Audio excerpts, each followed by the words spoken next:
देवी दुर्गा हमेशा शेर, सिंह या बाघ पर बैठी दिखती है। ऐसा आखिर क्यों है? इसके पीछे भी एक कहानी है।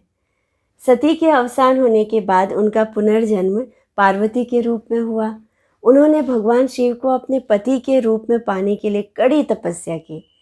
शिव जी के साथ उनका ब्याह तो हो गया, लेकिन इस तपस्या के कारण माता पार्वती के शरीर का रंग सांवला हो गया। उन्हें खुद को यह बात अच्छी नहीं लगी। अपना पुराना रंग वापस पाने के लिए विवाह के उपरांत उन्होंने नए सिरे से तपस्या आरंभ कर दी। जब वह जंगल में बैठकर तपस्या कर रही थी, वहाँ एक शेर आया। उसे जोर की भूख लगी थी। शेर ने सोचा, मैं इस देवी को शिकार बनाकर खा लूँ तो मेरी भूख मिट जाएगी, लेकिन यह देवी तपस्या में लीन है।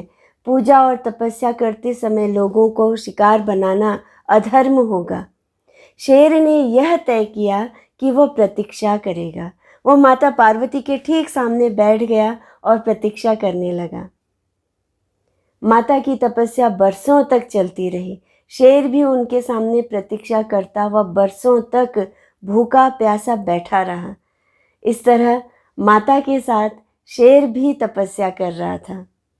जब हम तपस्या करते हैं तो हमारा अंतर्मन बदलने लगता है, हमारे भीतर प्रकाश जागृत होता है। शेर के भीतर भी तपस्या से प्रकाश जागा तो उसे समझ में आया कि वह जिस देवी के सामने बैठा था वह कोई साधारण देवी नहीं, बल्कि स्वयं आदिशक्ति जगत जननी का रूप पार्वती है। यह समझ में आते ही शेर के भीतर से सारे कलुषित विचार निकल गए। माता को शिकार बनाकर खाने के बजाय बैठे बैठे वो माता का भक्त बन गया। माता पार्वती की बरसों की तपस्या के बाद शिवजी फिर प्रसन्न हुए। उन्होंने माता को अपना पुराना रंग यानी गौर वर्ण फिर से पा लेने का वरदान दिया। उसके बाद माता ने कैलाश के पास स्थित मानसरोवर में डुबकी लगाई। इससे उनके शरीर से सांवले रंग वाली देवी प्रकट हुई, जिसे हम सब माता कौशिकी के रूप में पूजते हैं। डुबकी लगाकर स्नान करने के बाद माता को उनका गौर वर्ण वापस मिल गया तो वह गौरी या महागौरी कहलाने लगी। जब वह मानसरोवर से बाहर निकली तो देखा वह शेर अब भी उनके सामने खड़ा है। माता जहाँ जाती शेर उनके पीछे पीछे चलने लगता। माता हंस पड़ी, बोली, क्या चाहिए तुझे? मेरे साथ बरसों तक तपस्या कर तू वैसे भी शुद्ध और पवित्र हो गया है, अब किस बात की इच्छा है तुझे? शेर ने कहा, माता, पहले मैं आपको खाना चाहता था, फिर मैं आपका भक्त बन गया।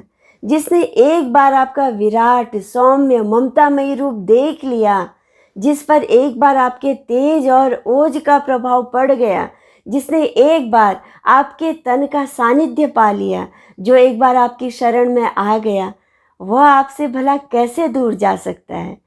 अगर आप मेरी तपस्या से प्रसन्न हैं तो मुझे ऐसा वरदान दीजिए कि मैं हमेशा आपके साथ रह सकूं, आपके सानिध्य में रह सकूं। माता ने कहा, ठीक है, आज से तुम मेरा वाहन बन जाओगी। शेर, सिंह, बाघ, किसी भी रूप में तुम हमेशा मेरे साथ रहोगे। जिस तरह भगवान शिव ने वासुकी सांप को अपने गले में धारण किया और नंदी बैल को अपना वाहन बनाया, जिस तरह भगवान विष्णु ने शेषनाग को अपनी शैया बनाई और गरुड़ पक्षी को अपना वाहन बनाया, उसी तरह मैं भी तुम्हें अपना वाहन बनाती हूँ। मैं तुम्हें वरदान देती हूँ कि मेरा वाहन बनने के बाद तुम धर्म का प्रतीक कहलाओगे। तब से माता पार्वती के विभिन्न रूपों यानी दुर्गा, स्कंद माता, कात्यायनी, चंद्रघंटा, इन सब में उनका वाहन शेर होता है। इसीलिए उन्हें शेरावाली माता कहा जाता है और उनके शेर को धर्म तथा न्याय का प्रतीक माना जाता है। मित्रों, यह थी आज की कहानी। कमेंट बॉक्स में बताइए कि आपको कैसी लगी। इस तरह की अनेक कथाओं के लिए YouTube पर मेरे चैनल को सब्सक्राइब कर लीजिए। अब मैं डॉक्टर भावना पंत आपसे आज्ञा लेती हूँ। नमस्कार।